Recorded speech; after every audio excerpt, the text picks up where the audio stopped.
Welcome to Inspiration and Transformation from the Banks of the Ganga with Sadhvi Bhagawati Saraswati, an American sannyasi living at the Parmarth Niketan ashram in Rishikesh, India. Sadhvi is president of the Divine Shakti Foundation, a charitable organization bringing education, vocational training, upliftment, and empowerment programs to women and children. Sadhvi is also Secretary General of the Global Interfaith Wash Alliance and Director of the world-famous International Yoga Festival. Join the musings of an American sannyasi as Sadhvi shares the wisdom and teachings of her guru, His Holiness Pujya Swami Chidanand Saraswatiji. Welcome, everyone, to Inspiration and Transformation from the holy banks of the sacred Ganga River in the land of Rishikesh, India. We live in a world where temptations are rocketing from all sides. How do we strengthen the intellect to control the mind?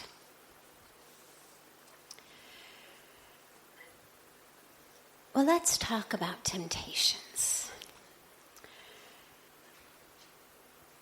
Why are they so difficult to overcome? I mean, we've got so many temptations in the world, but they fall into only a few categories. They're all things that make us feel better, or we think will make us feel better. So, temptations to eat things we shouldn't eat, temptations to drink things we shouldn't drink, temptations to maybe have relations with people with whom we shouldn't have relations. Those are the most superficial layer. If I eat that, I will feel good. If I drink that, I will feel good. If I smoke that, I will feel good. If I engage in sensual pleasures with this person, I will feel good. Outer layer of temptations. And they're very difficult for a lot of people. I remember, personal story, when I was young, my mother was always on a diet. It's just sort of what people in Los Angeles do. Everybody diets. And my mother's always been very, very thin, but nonetheless, she was always on a diet. And I remember one time we had gone out to eat, and my dad is someone who has always really loved desserts. Now, he's got great discipline. He's a very healthy eater, but you're on vacation. We had gone to Palm Springs for vacation, and we had gone out for a nice dinner. And my dad ordered a hot fudge sundae for dessert. And he and my mom were sitting next to each other in the booth, and I was on the other side. And my dad is also very, very methodical and slow. Not slow in a mentally slow way, but just slow in a very calm way. Very peaceful, takes his time. And my mother's much more kind of frenetic energy. And so they're sitting together, the hot fudge sundae comes, my dad is just surveying it, maybe taking in how beautiful it looks. And my mom, by this point, has already picked up her spoon and is eating my dad's hot fudge sundae. And of course, he's very happy to share. The thing was huge. And by the time my dad actually has picked up his spoon to have his first bite, my mom has already had 2 or 3 or 4 bites. And then she decided, that's enough. Like, I'm on a diet. This is a hot fudge sundae. I shouldn't be having it. And so she picks up her glass of water and pours it on top of the hot fudge sundae. That was the end of the hot fudge sundae.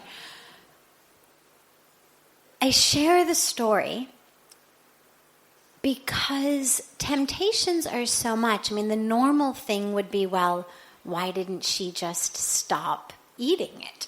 Like, let your dad eat it. Why did mom have to actually ruin the hot fudge sundae? Because when we're in the grips of temptation, particularly when we are depriving ourselves or disciplining ourselves or controlling ourselves, it feels like a deprivation. And when it feels like a deprivation, the temptation takes on a life of its own. Otherwise, you think, here is this well-educated, intelligent, wonderful woman. What's a hot fudge sundae got on her? Like, I mean, she's decided she's not going to eat anymore. She doesn't have to ruin it. She could just put down her spoon. But temptations take on this power of their own. I had to eat the chocolate. So that's our superficial layer temptations. Things we're going to take in that are going to make us feel physically good. Go a step deeper, and the temptations become things we're going to do that may not be physically gratifying or rewarding in the moment, but that are going to make us feel good later on. The temptation to cheat on an exam. We know it's wrong. Teacher goes out to use the bathroom, or teacher's back is turned. The smartest kid in class is sitting next to you. There's this overpowering temptation. I don't know the answer. Maybe I should just, while the teacher's not here, catch a glimpse. Temptation to cheat in so many other ways, to cheat on your taxes, to cheat. So many opportunities the world gives us not to be honest. There are things that we think are going to make us feel better. If I get an A on this exam, whether through merit or not through merit, I'll do well, I'll get into the right university, I'll get the right job. If I cheat on my taxes, I'll have more money. So every temptation looms itself over us with this hypnotic call that if you engage in me, you will feel better. The temptation to shop. We're walking down the street. There's a new dress, a coat, a sweater, a pair of shoes in the window, shouting at us, if you just wear me, own me, you'll feel better. We had no intention of doing it, but the temptation becomes overwhelming. There's a great story. The friend of a wonderful meditation teacher. So the meditation teacher shares this story of a friend of his who every day would go into this pastry store on the way to work, right when he got off the bus, on his way to get to work. And every day he would get off the bus, go into this pastry store, buy these pastries, and then go to work. But then the friend decided to exercise discipline over his diet and to stop eating the pastries. So every day he would make this pledge, I'm not going to eat the pastries. But nonetheless, he found himself every day in the pastry store. And so he goes to the meditation teacher, a friend of his, and says, I don't know what to do. Every day I pledge I'm not going to buy these pastries. And every day, without knowing even what's happened, I find myself with this bag full of the pastries on my way to the office. And the meditation teacher says, well, one possibility is you leave your wallet at home. And the guy says, what? You want me to steal them?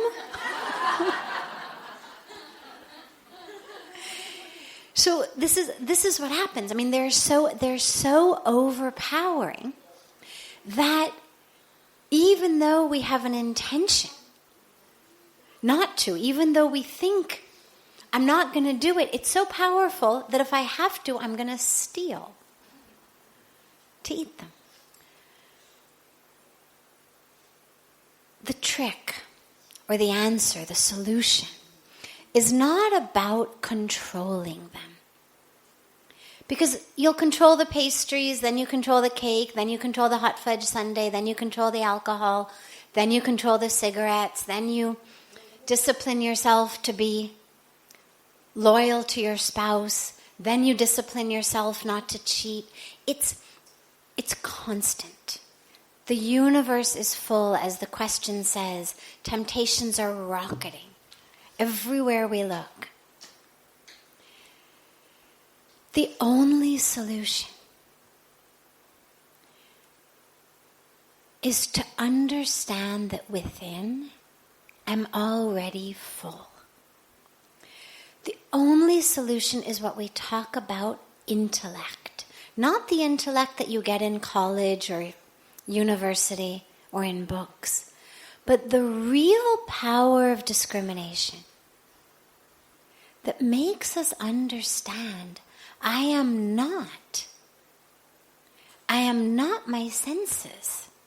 I am not this chemical and electrical pattern in my brain that says eat or drink or smoke. That's what's going on in our brain. It's just a pattern. It's a pattern of electrical and chemical firing that has formed a neural circuit with our reward center. That's all it is.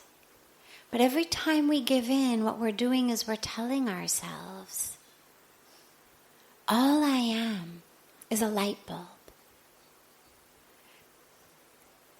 Circuitry goes up, I'm on. Circuitry goes down, I'm off.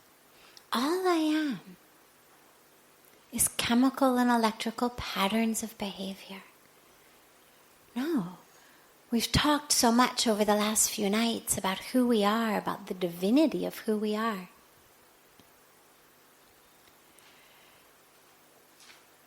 And the best way to overcome any of the temptations is not through discipline. It's not this, I'm not going to have it. Because today, as I said, today it becomes the hot fudge sundae. Tomorrow it's the cookie. The next day it's the cigarette. The day after it's the whiskey. But is to recognize, who am I? And this is where spiritual austerities come in. If you look at the Hindu tradition, the Indian spiritual practices, what you're going to find is so many practices of austerities. We fast. We stay up all night. You're listening to OTR-FM, part of the IOM radio network.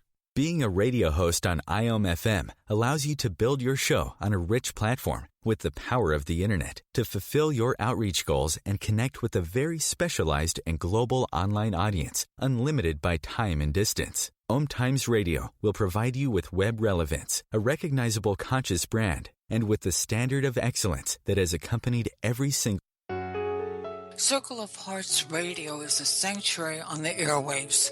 Join me, Grandmother Elia, in the circle on Sunday 2 p.m. Eastern as I share information to both enlighten and nourish your soul.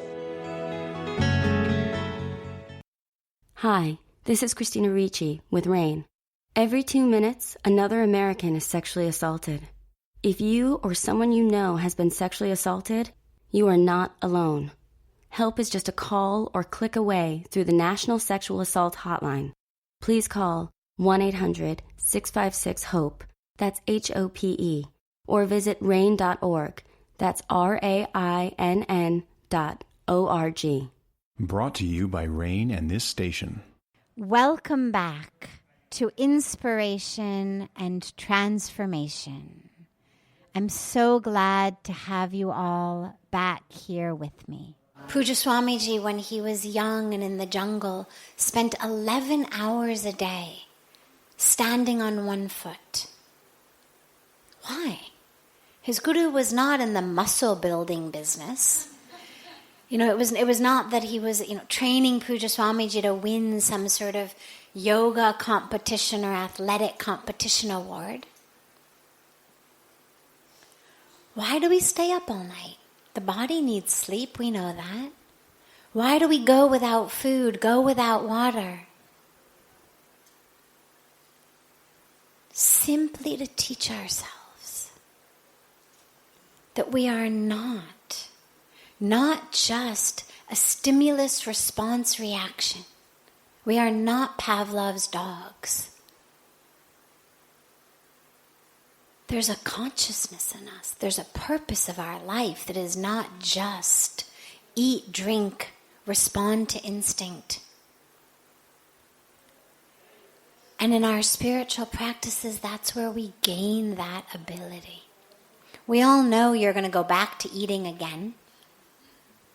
We all know you're going to drink water again. We know you're going to sleep again. But the reason that we practice these austerities is to have the experience of, my stomach is growling. It's sending all the chemical and electrical patterns that say eat. But today is my fast. I'm not eating. And the signals come, the temptations come, you smell the food. But today is my fast. And what that does is it develops an awareness within that says, yeah, my body may be screaming for food, maybe screaming for water, maybe screaming for sleep. But I'm sitting up all night doing japa. It's Shivaratri. It's Purnima. It's whatever day I've decided I'm going to sit up all night. My body may be screaming, but I'm fasting. And it's not about torturing the body. People think of penance and austerity as this way of torturing ourselves. No. It's simply to give us the experience of all of the neurons are firing. They're all saying, eat, drink, sleep. And I'm not doing it. And look, I'm still here. The wave comes, the wave that says eat comes, the wave that says sleep comes. I don't respond, and I'm still here. There is an I that is not the response to the stimulus. There is an I that is not just the feeder of my desires. And when we connect with that, then that stays with us through our lives, even though, of course, we go back to sleeping, we go back to eating. But just the awareness. When I first came to Rishikesh, we have these prayers in the Satsang hall in the morning from 5 to 6, and they're no longer compulsory because we have so many other yoga and meditation programs now that run at the same time in English. But at that time, they were compulsory. And I was not used to sitting on the floor, and it's an hour. And as I would sit, I could sit about 25 or 30 minutes before my knee and my hip started just screaming in pain. And most of the time, what I would do when that happened was I would just change the cross of my legs or sit in a different position. But every once in a while, I developed a meditation technique of I will not change my legs. Doesn't matter how much it hurts, doesn't matter how much my hip is burning or my knee is screaming. I will not change my legs. I will not move. I don't care if I'm itching. I don't care if there's a fly on my nose. I will not budge. And it's an incredible experience, and it's one that I really recommend, even though normally in our meditation, if you need to change the cross of your legs, you do it so that you can go back to having your awareness be on your mantra or be on your breath or be on the divine. We don't want our awareness and our meditation to be on our knees or hips. But every once in a while, It's an incredible practice to just set an alarm and say, until this alarm goes off, I am not budging. Because what it does is, the pain comes, the itch comes, and you look at it. You don't push it away. And this is really the fundamental key that I'm getting at. When the temptations come, we don't push them away. It's not I'm not going to think about chocolate. Because then, as I always say, what are we doing? Thinking about chocolate. I mean, the center of my awareness is still chocolate, whether I'm thinking about chocolate or not thinking about chocolate. My consciousness is still filled with chocolate. If I say to you, meditate, but whatever you do, don't think about ice cream. Well, what are you going to think about? Ice cream. Even if what you're doing is not thinking about ice cream, your consciousness is now full of ice cream. So it's not about pushing that away. It's actually about recognizing it, seeing it, acknowledging it, but not giving into it, knowing it's a reaction. It's there, whether it's a reaction of my body, an itch to move my leg, to move my hip, to eat something. Whether it's a temptation that's come because of the media, because of advertising. Whoever's given me this temptation, and whether it's a temptation just to scratch my leg, or smoke a cigarette, or drink alcohol, or cheat on my spouse, or cheat on my taxes, or whatever I'm tempted to do. We don't get anywhere by pretending it's not there. When we really, really win is when we can look at it, see it, and not be overpowered by it. And that was the technique I developed in my meditation, was instead of trying to ignore my hip or ignore my knee, I would literally turn that into my meditation. I would stare at, in my mind, at my hip that was hurting or at my knee that was hurting. And what you find is, when you actually look at it, the power becomes much less. It's very macho when your back is turned, shouting at you from behind your back. But the minute you actually turn around and stare at it, it's nothing but an itch or a pack of cigarettes or a piece of cake or whatever. And to recognize you are divine. We spent all of last night talking about that. You are divine. You are not a slave to a chemical and electrical pattern in the brain. And here's the exciting part. And I'll end this piece with this. Here's the exciting part. Habits form in our mind. This is what we call, in spiritual semantics, we call it a sanskara. In scientific semantics, we call it a neuronal network or a neuronal pattern. And here's the exciting part. We can change them. If every time you are tempted to eat chocolate, you do, what you are doing is strengthening the pattern that says, when this network fires, I eat. Similarly, if every time you feel angry, you throw a temper tantrum, you're doing the same thing. If every time you feel angry, you slap someone. The Western model of psychology says, let it out. You need to get it out. You're not getting it out. It's not going anywhere. You can't, unfortunately, vomit out your anger or pain. People try, cannot do it. Doesn't get out. What it does is it lays an even stronger network and pattern that says, this is how I respond to anger.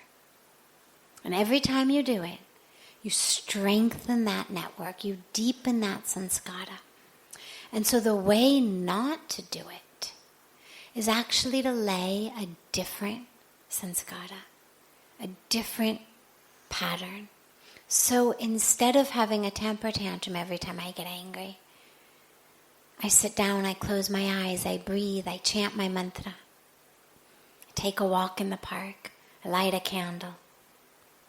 Whatever I do. Put $10 in my charity jar. Let some charity benefit as I overcome my anger. Whatever it is, you lay a new pattern. And slowly, slowly, slowly, that pattern becomes deeper than the previous one. And this is the way that we do it. Not by pushing it away or controlling it through discipline. Because all that does is it just causes you to contract. Then there's so many things in the world that you're contracted from. And spirituality is not about contraction. It's not about withdrawal. It's about openness. But it's about openness with the awareness that the path of divinity, the path of spirituality, the path of devotion, the path of yoga has so much more to offer. The joy I get from a piece of chocolate cake is nothing compared to the joy that I get in my spiritual practice. So it's not a path of renouncing joy. It's a path of experiencing a much greater one. And that's what we do. So it's not about pushing things away, but rather embracing something that is much deeper, much fuller, and much more real. And then the temptations just drop off automatically. This is OTR-FM, part of the IOM radio network. OMTimes Magazine is one of the leading online content providers of positivity, wellness, and personal empowerment. A philanthropic organization, their net proceeds are funneled to support worldwide charity initiatives via Humanity Healing International. Through their commitment to creating community and providing conscious content, they aspire to uplift humanity on a global scale. OMTimes, co-creating a more conscious lifestyle. Do you have time to read that inspiring book or that blog post you've been meaning to get to? In your busy world, how do you improve yourself and keep your life going? I'm Lisa Kay, and my Between Heaven and Earth radio show can transform your life just by listening. Be uplifted with inspiring topics, positive stories, and ideas that really work.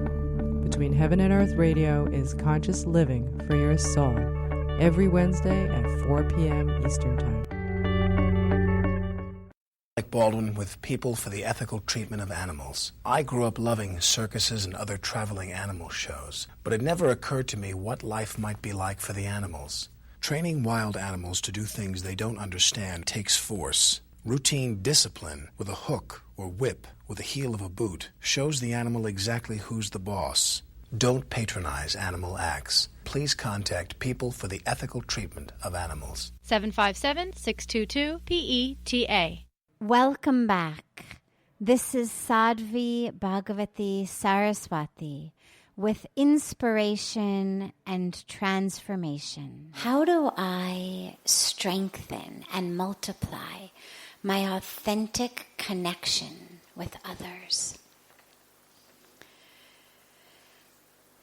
Connection by definition, connections are authentic. Children don't scam each other. Children are very honest. They love you, you know it. They don't love you, you know it. They're very happy to have you in their face or to be in their arms, you know it. They're not happy to have you in their face or to be taken into your arms, you know it. what happens as we grow is we start becoming very, very calculative. It's not bad. It doesn't mean that we're bad people or that we're not honest people. It's just that there are other aspects that we take into consideration. Children take one thing into consideration: truth. I'm hungry. I'm going to eat. May not be the right time, may not be the polite time, may not be the scheduled time. No problem. My truth in the moment is I'm hungry. I'm going to eat. If you try to come between me and eating, I'm going to scream. Truth. That's how children are. It's always authentic. But what happens is, as we get older, we start to calculate. So I'm hungry, but what are they going to think of me? I'm hungry, but I shouldn't eat because I'm on a diet.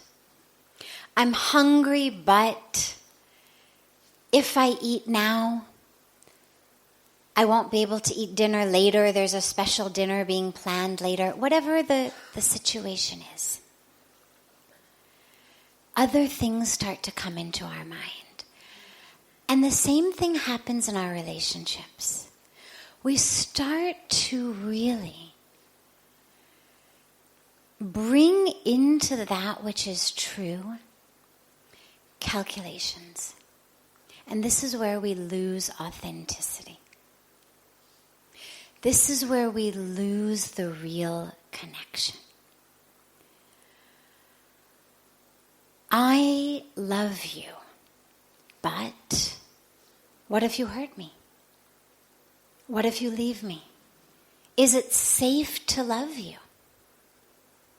I love you, but you're not always nice to me. And when you're not nice to me, it hurts me. And so when I get hurt, instead of being honest about the fact that A, I love you, and B, that my hurt stems from my attachment to how you behave, what I do is I start to figure out how I can act to get you to do what I want you to do. So we actually become very, very manipulative. What we know is, well, if I scream, and this, you live with people long enough, you start to know how they tick, what their buttons are. If I scream, he ignores me. But if I just sit here and sulk, if I don't eat dinner, if I mope about the house, he's going to feel very bad. And so we actually start to calculate what to do based not on the truth of the moment, but on what's going to get us what we want and what we think we need. We bargain with our emotions.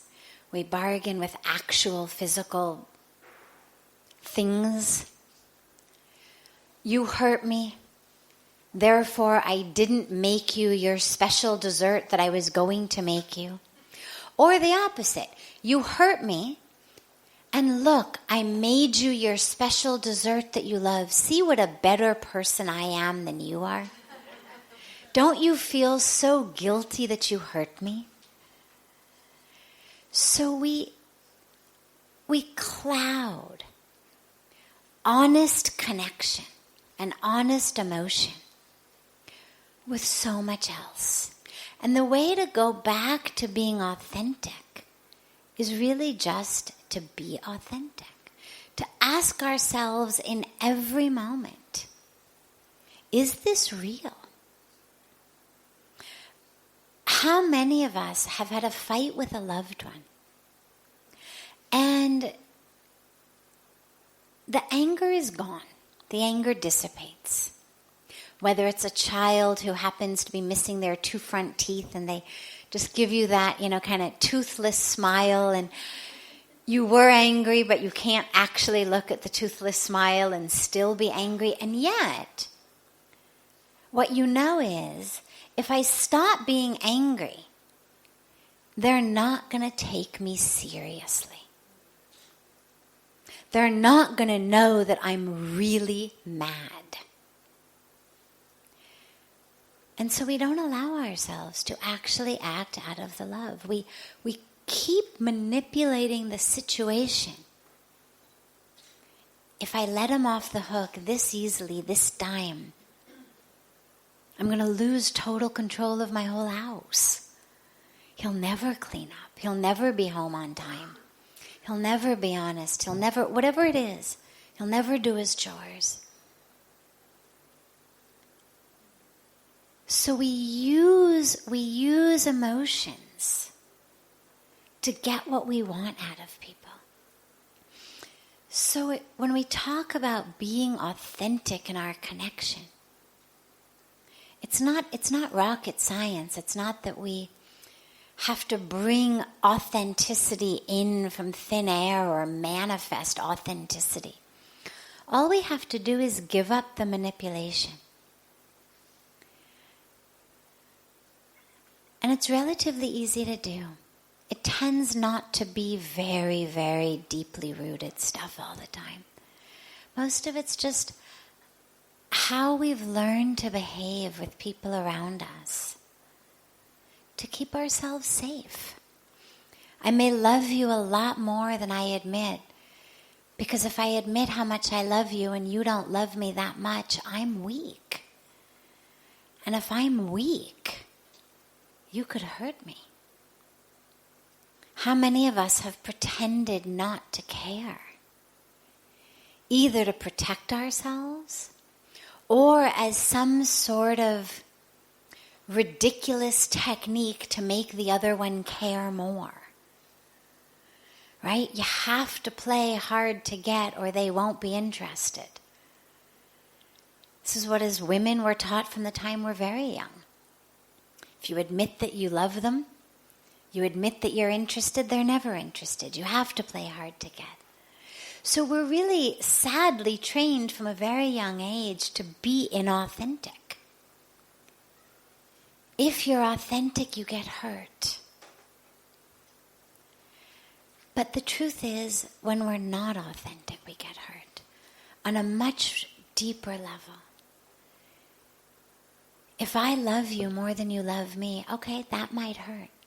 But that's going to hurt whether I admit it to you or not. It's not like it's going to hurt me more because you know how much I love you. It's just my ego that's going to hurt there. And if I am authentic about how much I love you, if I am authentic about how I feel, about what I want, what I need, sure, I run the risk of scaring you off. I run the risk of tapping into your issues, your dysfunctions. Maybe you're afraid of being loved too much and you're going to run as fast as you can in the other direction. But then in the long run, it wasn't going to work out anyway. I mean, at some point we have to be authentic. How long are we prepared to be in inauthentic relationships just to protect ourselves? If I show you who I really am, you're not going to love me as much. I have to put on this show. Because if I don't put on this show, you're not going to love me. I know it. You're going to leave me. So my choice is either I live my life inauthentically, just in some sort of deranged perception that that's going to prevent people from leaving me, or I take a risk that says, I'd rather you leave me if who I am is not what you love. I'd rather take a risk of showing you who I really am so you can make an honest decision. I'm more afraid of living an inauthentic life than I am by being left by someone I had just tricked into liking me anyway. That's courage. But courage stems from the root of cœur, which means heart in French, and it's about having an open heart. Real courage is having an open heart. So to have authentic relationships, we have to have courage. We have to be prepared to be open, to be vulnerable, to be authentic, to take the risk that not everyone is going to love us. That we're deep, and we're complex, and we may not be always nice. We may not always spread loving kindness. Sometimes we may lose our temper. Sometimes we may want to lose our temper. Even if we meditate. This is OTR-FM, part of the IOM radio network. The number one reason girls drop out of school in sub-Saharan Africa is lack of access to feminine hygiene products. The Pads for Schoolgirls Project, an outreach of Humanity Healing International, is changing this paradigm by setting up sewing programs at schools, teaching girls a vocational skill, while producing the reusable pads that help keep them attending classes. The girls pay it forward by making and giving pad kits to other girls in need. To learn more, visit humanityhealing.org. Humanity Healing is where your heart is. Circle of Hearts Radio is a sanctuary on the airwaves. Join me, Grandmother Alaya, in the circle on Sunday 2 p.m. Eastern as I share information to both enlighten and nourish your soul. When I broke my foot. For leaving me alone when I wanted to be alone. And now, as a grown-up, I'm thankful for being able to take care of you, my dear mom, for taking you to your therapies, for understanding that sometimes you simply want to be alone. Roles change without us noticing. That's why AARP gives you the information to provide even better care for your loved one. Visit aarp.org/caregiving. Brought to you by AARP and the Ad Council. Welcome back. This is Sadhvi Bhagawati Saraswati, and thanks for coming back and joining us for more of inspiration and transformation. I remember when I was studying at Stanford, I used to go down to Esalen, which is this wonderful center a few hours south of San Francisco. And I would do these weekend meditation retreats that at the time were being taught mostly by Buddhist lamas. And they were these beautiful weekends of meditation. And so frequently they were focused on loving kindness. And the lamas would have us spend hours just in meditation, experiencing loving kindness, taking the world into our heart, taking ourselves into our heart, taking everyone into our heart. You spend, 48, 72 hours doing this, and you just feel like, I'm nothing but loving kindness. And then I'd leave from Esalen, and I would turn left onto the highway to take me back up to Stanford. And those of you who have ever driven the California coast at that part know it's probably the most beautiful highway in the world.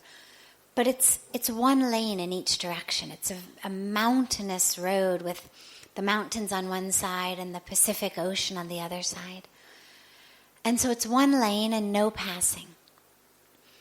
And inevitably, in the great drama of the divine, within 10, 15 minutes of turning out of Esalen, I would come behind a car going, 8 miles an hour, or some RV being driven by senior citizens who had the audacity to go on vacation. And, And as I would come upon them, and I'm, of course, moving along at a proper speed. I've got to get back. I've got homework. I've got school the next morning. I've been away for the weekend. I would start calculating how many hours at 8 miles an hour it was going to take me to get back, and how much past midnight I was going to get back, and what work wasn't going to get done, and how dead I was going to be at 8 o'clock tomorrow morning without my work done. And within 30 minutes of pulling out of Esalen, not only couldn't I keep loving kindness extended to people in far-off countries, but I wasn't even able to extend it to the old lady driving the car in front of me. I mean, I was prepared to strangle them and rear-end them. I mean, just if nobody would know, you would just bump them right off the road so you could pass. And it makes you realize how human we are. And how nice it would be after a weekend of meditation to just experience nothing but loving kindness forever. To be done. To be there. But we're not. We're human. And meditation is not the antidote to humanity. No matter how many hours you meditate, you're still human. And being human is beautiful. But in order for us to actually embrace and awaken and blossom in the fullness of our humanity, we have to be honest about it. If we pretend that we don't want to strangle this lady, and that it's all good, no problem. Yeah, that's all right. I didn't really have to get that homework done anyway. Yeah, no problem. I can fail the exam in the morning. That's okay. It's all God's divine plan. No problem. I could fail out of school. Who cares? It's all perfect. If we try to do that, not only are we cheating the people around us because we're depriving them of connecting with us. We've put up a wall, we've put on a costume, we're reciting lines. We're reading a script. But we've deprived ourselves of connecting with ourselves. And it doesn't mean that we're never going to get to a point where, it is all okay. And yes, you can get stuck in traffic, and yes, you can have missed airplanes, and yes, bad things can happen and you can still be okay. We can get there. And when we get there, that will be authentic. But wherever we are at that moment, that's what we have to be honest about. And if we don't, we're depriving ourselves and the other of having a real connection, of having a deep connection. And so when you say, how do I have authentic connections? Just by constantly checking in with myself. Is this honest? Is this really where I'm at?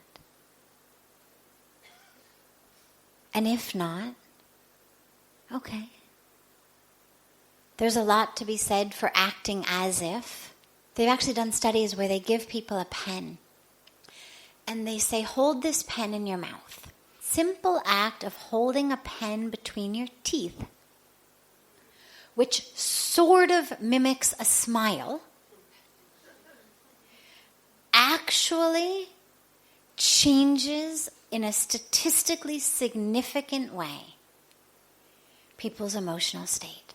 Because what it does is it sends a message to our brain. Our brain doesn't necessarily know, the emotional center of our brain doesn't know, oh, you're just doing this because it's a psychological test. The brain thinks I'm smiling. I mean, all the same muscles are engaged.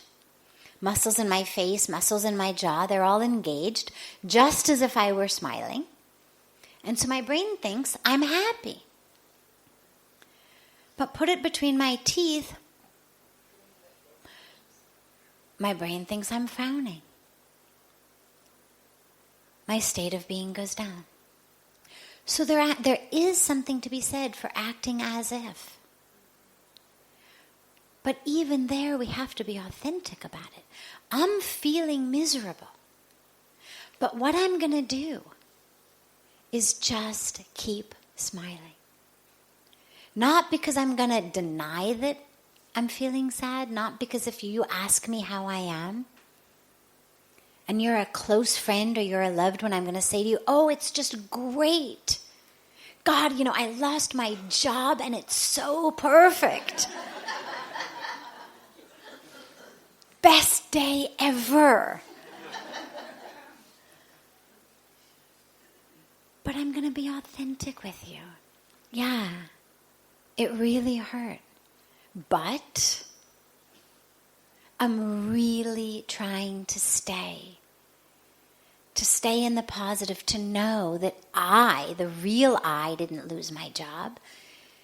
To know that the real I is still good.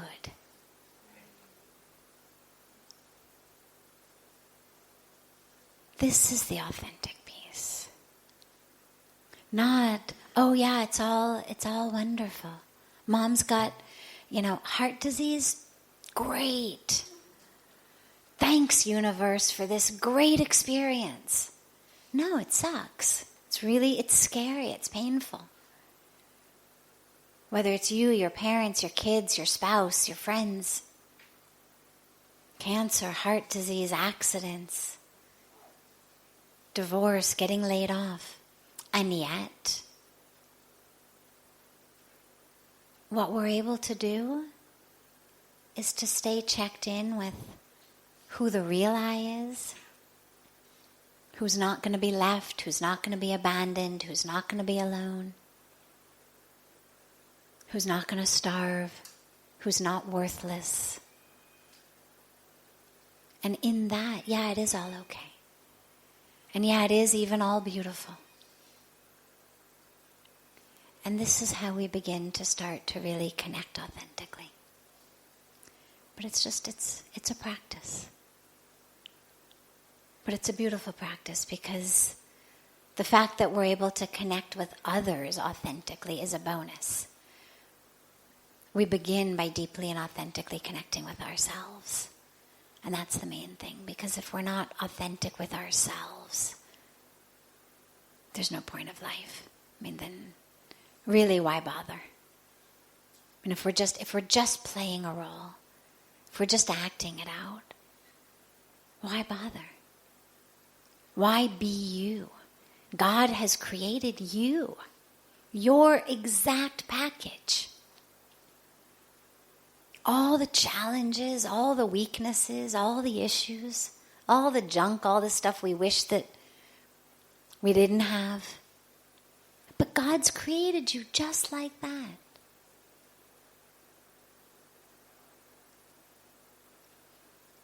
If we all lived, the Brady Bunch life, wouldn't be nearly as interesting, wouldn't be nearly as deep, wouldn't be nearly as real.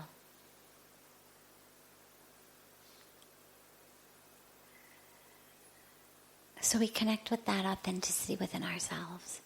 And the last piece of this is, interestingly, when we actually are able to connect and embrace it and not push it away and not hate it, it actually heals. The more we push that stuff away, the bigger it becomes. Then it's this darkness that's kind of looming over us because we're not looking at it. The minute we open our eyes and open our curtains to see it, it actually starts to heal. And in some cases, it even dissipates altogether. The light is all it needs. And, it starts to melt. This brings to a close this hour of inspiration and transformation. Thank you so much for joining me. I'm so glad to be together with you all each week. And I look forward to being together again next Thursday, same time, on OMTimes Radio.